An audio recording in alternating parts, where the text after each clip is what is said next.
press the bell icon on the YouTube app and never miss another update.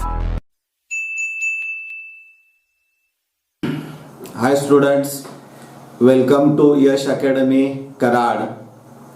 In this video, I am going to discuss the reaction of alcohols and phenols in which there is a breaking or a cleavage of OH bond. The reaction is esterification of alcohols and phenols. So, what is esterification? Esterification म्हणजे काय? तर it is a reaction or a process in which there is a combination of alcohol or phenol with carboxylic acid to form an ester and water molecule. म्हणजे ही अशी reaction आहे की ज्या reaction मध्ये alcohol किंवा फिनॉल हा carboxylic acid बरोबर react होतो आणि त्यापासून ईस्टर RCOOR हा ग्रुप असणारं कंपाऊंड तयार होतं, त्याला ईस्टर असं आपण म्हणतो. म्हणजे या रिॲक्शन मध्ये जे ईस्टर्स तयार होतात ते ऍसिड आणि अल्कोहोल किंवा फिनॉलचं कॉम्बिनेशन असणारं आहे. त्यामुळे the process of combining of an alcohol और phenol with carboxylic acid to form an ester and water is called esterification. आता हे जे इस्टर्स तयार झालेले आहेत किंवा तयार होत आहेत, they have fruity or pleasant smell. गोड असा वास त्यांना आपल्याला त्यांचा आहे. They are widely used in cosmetics, in flavors, perfumes and pharmaceuticals. म्हणजे या इस्टरचं जास्त प्रमाणामध्ये वापर हा फूड इंडस्ट्रीमध्ये, परफ्यूम्स, कॉस्मॅटिक्स या ठिकाणी, इवन सोप मध्ये देखील याचा वापर केलेला आहे ॲज अ बेस म्हणून. म्हणजे असे इस्टर्स हे कसे तयार करतात ते आपल्याला माहीत असणं आवश्यक आहे. यामध्ये आपण सुरुवातीला जनरल रिॲक्शन बघूया. ROH alcohol or maybe methyl, ethyl or primary, secondary, tertiary alkyl group असणार आहे, प्लस कार्बोक्सिलिक ऍसिड. इथं R' जो असणार आहे तो इतकाच असेल किंवा तो वेगळा असणार आहे. This is an ester RC double bond OOR. This is the structure of ester plus water. So this water is formed by the combination of H of an alcohol and OH of acid.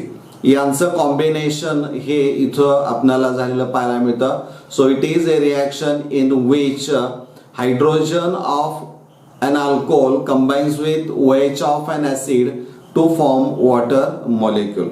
हे या रिॲक्शनचं खास वैशिष्ट्य हे आपण लक्षात ठेवणं आवश्यक असणार आहे.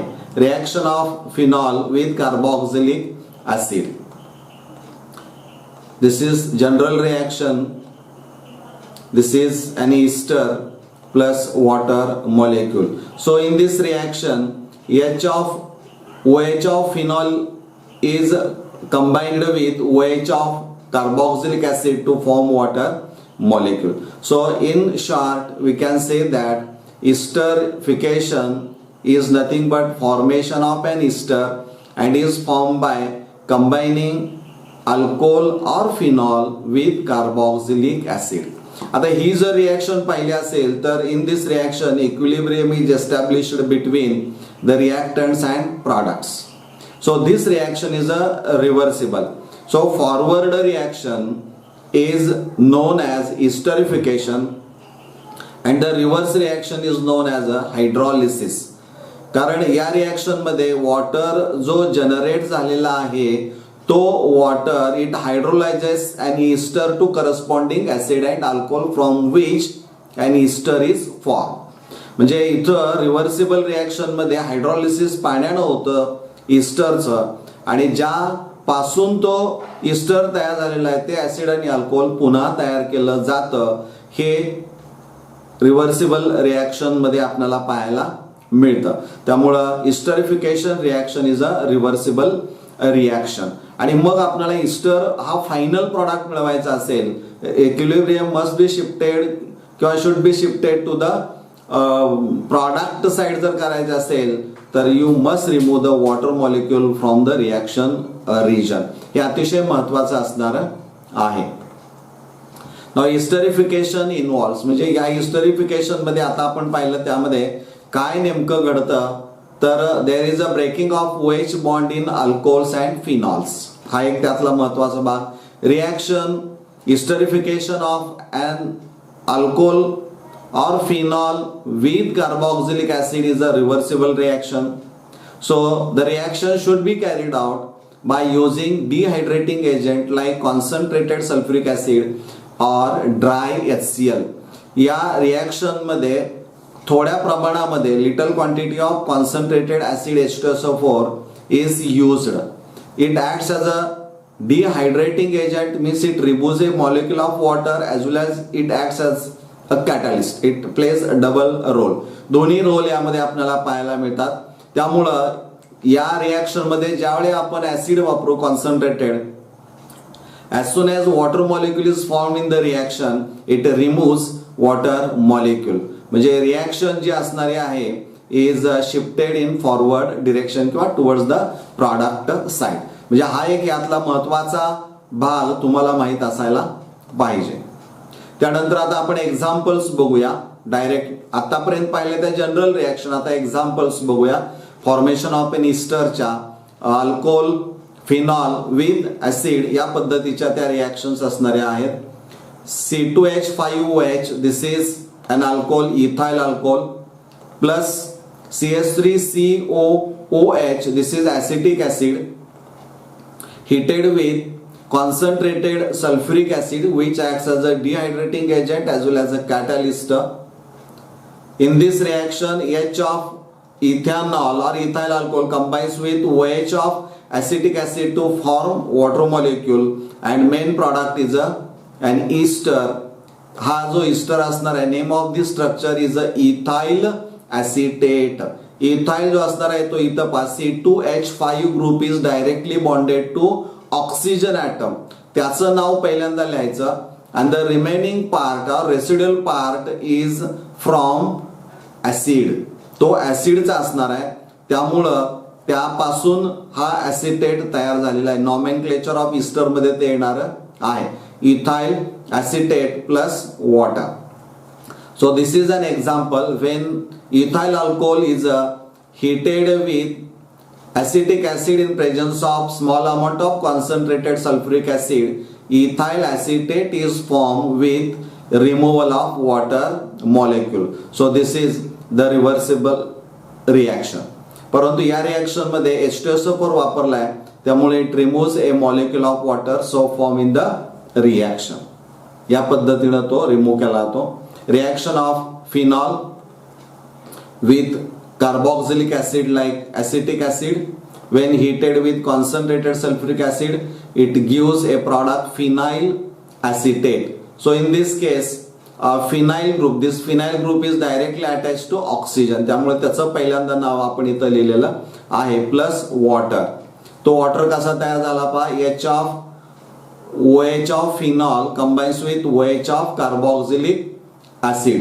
म्हणजे या पद्धतीची रिॲक्शन इथं घडताना आपल्याला पाहायला मिळते. म्हणजे when phenol is heated with acetic acid in presence of small amount of concentrated sulfuric acid, it gives phenyl acetate, that is ester, with removal of water molecule. या पद्धतीच्या त्या रिॲक्शन्स असणाऱ्या आहेत. Now the esters can also be prepared by using acid anhydrides. The reaction is carried out by using alcohol or phenol with acid anhydrides. आता हे जे acid एनहायड्राइड्स असणारे आहेत ते काय ते आपण बघूया. Alcohols or phenols react with acid anhydrides in presence of acid catalyst to give an ester. म्हणजे इतर रिॲक्शन जी असणारी आहे ती alcohol and acid anhydrides, phenol and acid anhydrides in presence of acid catalyst means it is acid catalyzed reaction असणारी आहे. General reaction पहा ROH alcohol, this is acid anhydride. This acid anhydride is obtained from carboxylic acid by heating. म्हणजे इथं डिहायड्रेटिंग agent P2O5 हा वापरला जातो आणि इथं डिहायड्रेशन केलं की there is a formation of anhydride हा तयार होतो आणि या रिएक्शन मध्ये तो आपण इथं वापरलेला आहे acid anhydride. So it gives RC double bond OOR. This is an ester plus acid, carboxylic acid. So if you observe the reaction, in this reaction H of alcohol is substituted by RCO group. RCO group is known as a acyl group त्याला असं म्हटलं जातं. त्यामुळे this process is also known as acylation असे म्हटलेलं आहे. Example आता बघूया अल्कोहोलचा. This is ethyl alcohol. When treated with acetic anhydride in presence of acid it gives ethyl acetate. हा C2H5OH group is directly bonded to oxygen, त्यामुळे त्याचं प्रथम नाव लिहिलंय ethyl acetate and another acid that is acetic acid. So when ethyl alcohol is treated with acetic anhydride in presence of an acid, ethyl acetate is formed. So in this reaction H of OH of alcohol is replaced by CH3CO group. This CH3CO group is known as a acetyl group. म्हणून या रिएक्शनला जर CH3CO असेल तर तो ऍसिटिल आहे आणि ऍसिटिलेशन या प्रोसेसला म्हटलं जातं. With phenol, this is phenol, hydroxybenzene or carbolic acid with acetic anhydride gives phenyl acetate. Means when phenol is treated with acetic anhydride in presence of small amount of or acid as a catalyst, it gives phenyl acetate as an ester with a byproduct that is acetic acid. म्हणजे इथं ही Easter formation reaction आहे, त्यामुळे इस्टर्स हे acid alcohol किंवा acid phenol पासूनही तयार केले जातात. तसेच हे ऍसिड एनहायड्राइड बरोबरही अल्कोहोल किंवा फिनॉलची रिएक्शन करून आपण तयार करू शकतो.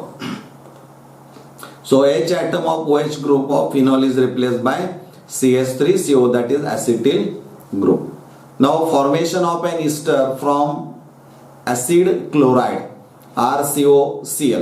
हे ऍसिड क्लोराइड वापरून देखील आपण अल्कोहोल आणि फिनॉलवर रिएक्शन करून इस्टर्स तयार करू शकतो. Alcohols or phenols react with acid chlorides, but the reaction is carried out in presence of base that is pyridine, which is a heterocyclic compound and gives an ester. म्हणजे this is general reaction, alcohol plus RCOCl acid chloride. Reaction is carried out in presence of pyridine as a base. So this is an ester plus byproduct is a HCl. So in this reaction H of an alcohol combines with Cl of acid chloride to give HCl. In this reaction pyridine which is used it neutralizes HCl that is acid which is formed in the reaction. त्यामुळे इथं हा याचा role आपल्याला पाहायला मिळतो. General reaction of phenol plus acid chloride in presence of pyridine gives an ester plus HCl. These two are general reactions. So with the help of the general reaction we can prepare so many esters. Alcohol तुम्ही जर alcohol वापरणार असाल तर R च्या ठिकाणी तुम्ही CH3 घेऊ शकता, C2H5 घेऊ शकता, किंवा ऍसिड क्लोराइड जो असणार आहे तिथं R' च्या ठिकाणी तुम्ही CH3 घेऊ शकता आणि त्या पद्धतीनं वेगळी इस्टर्स ही आपण तयार करू शकतो. तसा तुम्ही प्रयत्न करायचा आहे. So in this reaction H atom of OH group of alcohol and phenol is replaced by RCO that is acyl group. Remember, हे सगळ्यात महत्वाचं आहे. पहा, नीट आणि जेईच्या परीक्षांमधून यावर प्रश्न विचारलेला आहे. 2-3 स्टेप्स सिक्वेन्स ऑफ रिॲक्शन दिला जातो आणि त्यामध्ये तुम्हाला अशा पद्धतीनं रिॲक्शन विचारले जाते की तिथं या ॲसिटिलेशनचा वापर तुम्हाला करावा लागतो. हे नीट काळजीपूर्वक लक्षात ठेवायचं आहे. Acetylation is one of the most important reaction in organic synthesis because acetyl group can be conveniently used to protect a wide range of functional groups including alcohols, phenols, amines, etc. म्हणजे आता आपण पाहतोय की कोविड-19चा प्रभाव आपल्याला माहित आहे आणि त्यामुळं त्यापासून आपल्याला जर संरक्षण करायचं असेल तर आपण मास्क वापरतो की जेणेकरून त्याचा प्रादुर्भाव आपल्यावर होऊ नये म्हणून. अगदी same thing is happening in acetylation which acts as a protective group. म्हणजे इथं ज्या ग्रुपला तुम्हाला संरक्षण द्यायचं आहे, प्रोटेक्शन द्यायचं आहे तसाच तो ठेवायचा आहे. तो रिॲक्शन मध्ये सुरुवातीपासून तो फायनल प्रॉडक्ट मध्ये तो दिसला पाहिजे, यासाठी त्याला प्रोटेक्शन असं देणं गरजेचं आहे, त्याला मास्क करणं गरजेचं आहे. तर हा रोल CH3CO किंवा ॲसिटिल ग्रुप करतो. त्यामुळं बऱ्याचशा रिॲक्शन्स मध्ये या पद्धतीनं कन्व्हर्जन करत असताना वापर केलेला आपल्याला पाहायला मिळतो. त्यापैकी एक रिॲक्शन जी तुम्ही अमाइन्स मध्ये अभ्यासणार आहात, तीच रिॲक्शन मुद्दाम इथं घेतलेली आहे. त्यामुळे अल्कोहोल सारखे, फिनॉल सारखे किंवा अमाइन सारखे ग्रुप हे 2-3 स्टेजेसच्या रिॲक्शन असतील, त्या ठिकाणी जर प्रोटेक्ट करायचं असेल तर इथं ॲसिटिलेशन इज अ व्हेरी इम्पॉर्टंट. हा पार्ट आपण पुढचा रिॲक्शनचा आता बघूया. दिस इज ॲनिलीन. नीट बघा, आहे ॲनिलीन आहे. Nitrogen has loan pair of electron आणि मग तुम्हाला माहित आहे की जर लोन पेअर ऑफ इलेक्ट्रॉन असेल तर NH2 group that is amino group acts as a electron releasing और इलेक्ट्रॉन डोनेटिंग ग्रुप. हे लक्षात घ्या. त्यामुळे ज्यावेळी तो बेन्झीन रिंगला इलेक्ट्रॉन पेअर देईल त्यावेळी नायट्रोजन आणि sp2 carbon of benzene ring याच्यामध्ये देर is a formation of double bond. पण त्याच वेळी जर तुम्ही रेझोनेटिंग स्ट्रक्चर त्याची काढली तर तुमच्या लक्षामध्ये येईल की ortho and para positions are found to be electron rich. म्हणजे in short we can say that the NH2 group acts as a ortho and para directing, means it activates, म्हणजे when it is attached to a benzene ring it activates ortho and para sites आणि त्यामुळं तिथं these sites undergo electrophilic substitution reaction. आणि मग इथं जर when aniline is treated with bromine then there is a formation of 2,4,6 tribromoaniline. म्हणजे 1 product आपल्याला मिळू शकतो की जिथं all the positions 2 ortho and 1 para positions are sites are occupied by Br. त्यामुळे एकच प्रॉडक्ट 2,4,6 ट्रायब्रोमो ॲनिलीन हा आपल्याला मिळू शकतो. मग जर तुम्हाला if you are asked in a reaction or in an examination की how will you obtain para bromo aniline from aniline, म्हणजे you are asked to 1 product, mono प्रॉडक्टच तुम्हाला फक्त विचारलाय आणि मग अशा वेळी तुम्हाला काय करावं लागतं तर तो NH2 ग्रुप जो असणार आहे तो प्रोटेक्ट करावा लागतो. कारण त्याचा रोल काय, it activates ortho and para positions. तर तुम्हाला तो डिऍक्टिव्हेट करावा लागेल कारण you have to obtain mono product आणि मग त्याला डिऍक्टिव्हेट करण्यासाठी म्हणून त्याला संरक्षण, त्याला एक मास्क लावला जातो, तो ॲसिटिलेशन प्रोसेसनं केला जातो. आणि मग ॲसिटिलेशन जर केला तर या रिॲक्शन मध्ये पुढची स्टेप पहा. 1 hydrogen atom of NH2 group is substituted by acetyl group COCH3 group तो दिसतोय पहा. आणि मग इथं ॲसिटॅनलाइड हे तयार झालेलं आहे. परंतु पुन्हा तुमच्या लक्षामध्ये येईल की नायट्रोजन कडे there is a lone pair of electron आणि मग ही लोन पेअर ऑफ इलेक्ट्रॉन जी नायट्रोजन कडे असणारी आहे ती रेझोनन्स मध्ये इथं शिफ्ट केली आहे ते कार्बन कडे. त्यामुळे there is a formation of double bond between nitrogen and carbon. आणि मग काय होतं तर ती इलेक्ट्रॉन पेअर म्हणजे इथं कार्बन आणि ऑक्सिजन मध्ये there is a double bond, तो शिफ्ट होतो. म्हणजे pi electrons of pi bond are shifted toward the oxygen item.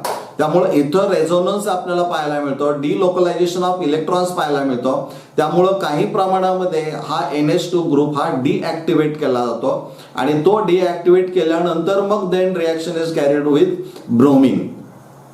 आणि मग ब्रोमिनेशन जर केलं तर para position is found to be more activated आणि त्यामुळं पॅरा पोझिशनचा hydrogen atom replace by Br. आणि मग आपल्याला पुन्हा तो ग्रुप आणायचा आहे, कारण फायनल प्रॉडक्ट जो आहे तो पॅराब्रोमो ॲनिलीन आहे. त्यामुळे NH2 हा पुन्हा प्रॉडक्ट मध्ये यायला पाहिजे. यासाठी म्हणून इथं तुमच्या लक्षामध्ये येईल की हा जो para bromo acetanilide is hydrolysed by using dilute acids. Acid hydrolysis केलं की पुन्हा हा NH2 ग्रुप तयार झालेला आपल्याला पाहायला मिळतो आणि तुम्हाला अपेक्षित प्रॉडक्ट हा मिळतो. त्यामुळे acetylation process is a very important process. यावर बऱ्याचशा रिॲक्शन्स पाहिल्या तुम्ही, नीट आणि जेईच्या प्रश्नपत्रिका पाहिल्या तर हमखास अशा पद्धतीचा प्रश्न हा असणारा आहे. त्यामुळं तो प्रोटेक्टिव्ह ग्रुप म्हणून वापरामध्ये आलेला आपल्याला पाहायला मिळतो. Acetyl derivative, the acetate esters of alcohols and phenols are called acetyl derivatives of alcohols or phenols. आता ऍसिटिल डेरिव्हेटिव्हची उदाहरणं बघा, गमतीशीर आहेत की जे पुस्तकामध्येच आहेत तुमच्या. एक हे स्ट्रक्चर तुम्ही जर पाहिलं तर this is called acetyl derivative of salicylic acid. Aspirin tablet तुम्हा सगळ्यांना माहित आहे, त्याचा वापरही तुम्ही बऱ्याच वेळा केलेला असणार आहे. अँटीपायरेटिक्स म्हणून त्याचा वापर आहे किंवा त्याला बऱ्याच ठिकाणी डॉक्टर त्याला रिकमेंड करतात ऍस्पिरिन. तर हे जे ऍस्पिरिन असणार आहे it is prepared from salicylic acid आणि salicylic acid the structure of salicylic acid it is a bifunctional compound. एक OH ग्रुप पण आहे म्हणजे फिनॉलिक OH आहे आणि second is a carboxylic acid group. So it is a bifunctional compound. आणि मग या रिॲक्शन मध्ये काय केलंय तर सॅलिसिलिक ऍसिड पासून ऍसिटिल सॅलिसिलिक ऍसिड हा ऍसिटिल डेरिव्हेटिव्ह तयार केलेला आहे. मग this acetylation is carried out by using acetic anhydride. This is acetic anhydride. So salicylic acid on acetylation with acetic anhydride gives acetyl derivative of salicylic acid known as aspirin. म्हणजे this is acetyl derivative of salicylic acid. ही एक reaction तुमच्या लक्षात आली की H दोन्ही ठिकाणी पाहायला मिळतो का. H OH मध्ये पण आहे आणि H कार्बोक्सिलिक ऍसिड मध्ये पण आहे. परंतु ही जर रिॲक्शन नीट पाहिली तर इथं तुमच्या लक्षामध्ये येईल की H of OH that is the phenolic OH मधला H रिप्लेस्ड बाय ऍसिटिल ग्रुप. म्हणजे इथं ऍसिटिलेशन होत असताना ऍसिड मधला H हा रिप्लेस केलेला नाही. हे सगळ्यात महत्वाचं आहे आणि त्यामुळे ही रिॲक्शन इथं आपण अभ्यासक्रमामध्ये इन्क्लूड केलेली आहे. दुसरं उदाहरण घ्या की जे बायोमॉलिक्युल्स मध्ये तुम्हाला अभ्यासायचं आहे. Glucose. This is the structure of glucose. CHOH fourth time CH2H. This is the structure of open structure आहे. Open structure of glucose. CHO this is the aldehyde group always present at carbon 1. हे लक्षात ठेवायचं. आणि त्यानंतर पुढे जर पाहिलं तर CHOH आणि ब्रॅकेट फोर्थ टाइम असं म्हटलंय. CHOH सेकंडरी अल्कोहोलिक ग्रुप आहे, 4 वेळा आहे. आणि त्याखाली जर पुन्हा पाहिलं तर CH2OH group this is the primary alcoholic group. So in all there are 3 functional groups. 2 तसे आहेत अल्कोहोल्स आणि अल्डिहाइड, पण त्या दोन्ही अल्कोहोल्सचा विचार केला तर एक प्रायमरी आणि 4 CHOH आहेत म्हणजे सेकंडरी अल्कोहोल्स आहेत. त्यामुळे हे OH ग्रुप मधला H जो असणार आहे एकूण 5 हायड्रोजन ॲटम रिप्लेस केले जातात.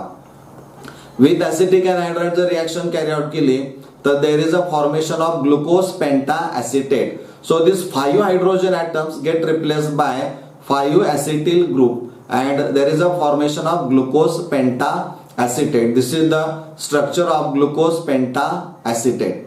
म्हणजे this is a acetyl derivative of glucose. म्हणजे हे जे ऍसिटिल डेरिव्हेटिव्ह असणारे आहेत ते OH मधला OH बॉन्ड ब्रेक झाला असेल मग तो अल्कोहोल किंवा फिनॉल मध्ये असणारा आहे. पण आता इथं तुमच्या लक्षात येईल पहा acetyl salicylic acid contain only 1 COCH3 group. म्हणून याला आपण असं म्हणू शकतो की mono acetyl derivative of salicylic acid. एकच H रिप्लेस झालेला आहे OH मधला तो ऍसिटिल ग्रुपनं. आणि ग्लुकोजचं एक्झाम्पल जर पाहिलं तुम्ही तर तुमच्या लक्षामध्ये येईल की 5 hydrogen atoms of OH get replace by 5 COCH3 किंवा CH3CO. त्यामुळे it is a pentaacetyl derivative of glucose. मग आता हे उदाहरण आपण घेतले एवढ्यासाठीच की तुमच्या लक्षामध्ये आला पाहिजे की तो एकच H रिप्लेस झालाय म्हणून त्याला नाव दिलंय मोनोॲसिटिल आणि इथं 5 hydrogen atom replace by 5 CH3CO group, त्यामुळे पेंटासिटिल डेरिव्हेटिव्ह. म्हणजे हा जो पेंटासिटिल डेरिव्हेटिव्ह तयार झालेला आहे त्या डेरिव्हेटिव्ह मध्ये 5 ॲसिटिल ग्रुप आलेत. याचा अर्थ असा आहे की जो ओरिजिनल कंपाऊंड असणार आहे कंटेन 5 OH ग्रुप्स. लक्षात घ्या. किंवा पहिलं एक्झाम्पल जर आपण इथं पाहिलं तर यामध्ये एकच H रिप्लेस बाय COCH3 आहे किंवा CH3CO आहे. याचा अर्थ original compound content 1 OH group. म्हणजे याचा अर्थ काय असणार आहे जनरल मध्ये आपल्याला सांगायचं असेल तर acetylation process is used to identify the number of OH groups in given organic compound. म्हणजे जे ओरिजिनल कंपाऊंड जे अल्कोहोल किंवा फिनॉल जे काय असणार आहे त्यामध्ये किती OH आहेत हे प्रॉडक्ट मध्ये असणाऱ्या ऍसिटिल ग्रुपच्या संख्येवरून आपल्याला सांगता येतं. त्यामुळं ही रिॲक्शन अतिशय महत्वाची असणारी आहे. नाउ ट्राय दिस. या रिॲक्शनचं एक्सप्लेनेशन झाल्यानंतर आपण इथं थांबणार आहोत. अतिशय महत्वाची रिॲक्शन आहे, व्हेरी इंटरेस्टिंग. जमतंय का बघा, नव्हे जमायलाच पाहिजे. कारण आतापर्यंत जर तुम्ही नीट व्हिडिओ पाहिला असेल तर तुमच्या लक्षामध्ये येईल एका 4 ते 5 सेकंदामध्ये तुम्ही हे वाचलं की तुमच्या लक्षामध्ये येईल की काय असणार आहे. आता हे तुम्हाला काय प्रयत्न करायचा आहे पहा. एक साधी रिॲक्शन दिलेली आहे एस्टरिफिकेशनची. हा मिथाइल अल्कोहोल आहे, बेन्झोइक ऍसिड आहे आणि प्रॉडक्ट दिलाय मिथाइल बेन्झोएट प्लस वॉटर. म्हणजे this is nothing but formation of an ester reaction.